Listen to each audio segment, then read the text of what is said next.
Bonjour à toutes et tous, je m'appelle André Loez, j'enseigne l'histoire depuis 2001, d'abord dans le secondaire au lycée Georges Braque d'Argenteuil, aujourd'hui en Hippocagne à Paris. J'ai eu le plaisir de participer au nouveau manuel d'histoire terminale dirigé par Sébastien Cotte aux éditions Nathan, et j'ai eu en charge le chapitre consacré aux relations internationales des années 50 aux années 70, avec quelque chose d'assez classique sur la guerre froide, le mur de Berlin, la crise des missiles de Cuba, l'écart de la guerre froide, etc. Tout ce qu'il faut évidemment pour essayer de traiter de cette période. J'ai voulu parler de quelque chose d'un peu différent, et c'est permis par les pages l'histoire en question qui figure à la fin de chaque chapitre, soit l'histoire en question, soit passé-présent, pour réfléchir à des enjeux de manière un peu différente. Et j'ai voulu parler notamment des victimes oubliées de la guerre froide, à travers les tests nucléaires américains dans les îles du Pacifique, aux îles Marshall. En 1954, les États-Unis ont fait exploser la plus grande bombe de leur histoire dans l'atmosphère avec un essai nucléaire qui s'appelle Castle Bravo, 1000 fois plus puissant qu'Hiroshima ou Nagasaki,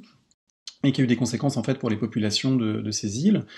conséquences qui montrent, et c'est ça que j'ai voulu faire passer, que la guerre froide n'était pas froide pour tout le monde, que la guerre froide a eu des victimes réelles, soit dans des guerres, soit dans des épisodes comme celui-ci,